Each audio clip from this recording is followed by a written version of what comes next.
Hi friends, welcome back to lunch box channel. ఈరోజు మన ఛానల్లో చుక్కకూర పచ్చడి ఎలా చేయాలో చూద్దామండి. ఆకుకూర పచ్చడి అండి. పచ్చడి అయితే ఇలా ఉల్లిపాయ ముక్కలు కలుపుకొని అన్నంలో నుంచుకు తింటే చాలా బాగుంటుందండి. అలాగే టిఫిన్లో కూడా ఈ పచ్చడి తింటే చాలా టేస్టీగా ఉంటుందండి. అలాగే ఆరోగ్యానికి కూడా చాలా మంచిది. ఈ పచ్చడిని ఇలాగా వేడి అన్నంలో కాస్త పచ్చడి వేసుకుని కొంచెం నెయ్యి వేసుకుని కలుపుకు తింటే చాలా అంటే చాలా టేస్టీగా ఉంటుందండి. ఈ చుక్కకూర అనేది కాస్త పుల్లగా గోంగూర రుచిలో ఉంటుంది కాబట్టి అన్నంలోకి అయితే చాలా టేస్టీగా ఉంటుందండి. ఇలా ఉల్లిపాయ ముక్కలు కలుపుకుని అన్నం కల్లో కలుపుతుంటుంటే చాలా అంటే చాలా టేస్టీగా ఉంటుందండి. కాస్త వెల్లుల్లిపాయలు ఎక్కువగా వేసుకుని పచ్చడి చేసుకుంటే చాలా బాగుంటుందండి. అలా చేయాలో చూద్దాం. ఇదిగోనండి, ఇదే చుక్కకూర. చూడటానికి పాలకూర లాగే ఉంటుందండి, కానీ చిన్న ముక్క తిని చూస్తే గోంగూరలా పుల్లగా ఉంటుందండి.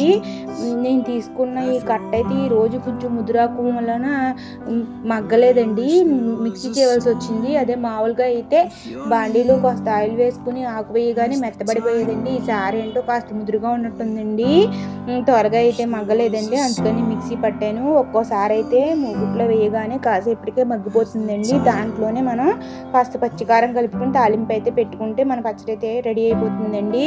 ఏవో కట్ట అయితే బాగా శుభ్రంగా చేసుకుని బాగా కడిగి ఇలా చిన్న ముక్కలుగా కట్ చేసి పక్కన పెట్టుకున్నానండి.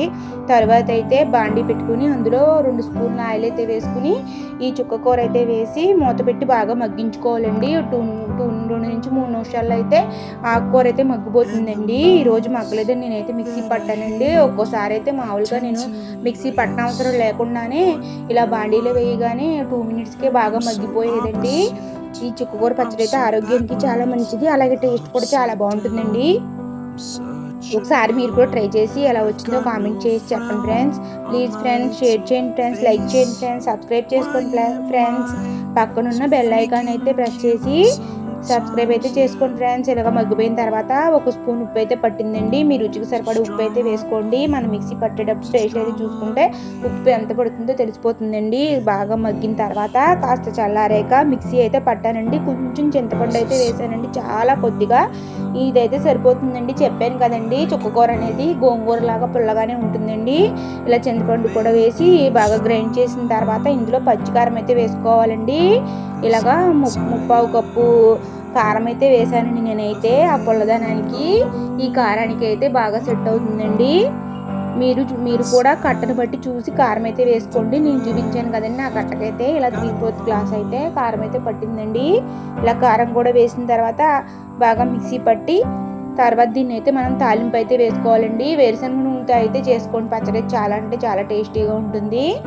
ఇదిగోండి, ఇందాక మనం ఆకుకూర మగ్గబెట్టిన బాండీలోనే కాస్త ఆయిల్ ఉంది కదండి, దానికి సాయం ఇంకో స్పూన్ ఆయిల్ వేసి చెప్పాను కదండి వెల్లుల్లిపాయలు ఎక్కువ వేసుకోవాలని. చెత్తకొట్టిన వెల్లుల్లిపాయలు వేసుకుని బాగా వేపుకోవాలండి. వెల్లుల్లిపాయలు అయితే నూనెలో ఈ వెల్లుల్లిపాయ ఎంత బాగా వేగితే పచ్చడి అయితే అంత టేస్టీగా ఉంటుందండి. ఇదిగోండి, 1/2 టీ స్పూన్ ఆవాలు, 1/2 టీ స్పూన్ మెంతులు, 1/2 టీ స్పూన్ జీలకర్ర, అలాగే 2 ఎండుమిరపకాయలు తుంచి, అలాగే కాస్త కరివేపాకు తక్కువగా ఉందండి, నేనైతే తక్కువ వేసాను, మీరు ఎక్కువ వేసుకోండి.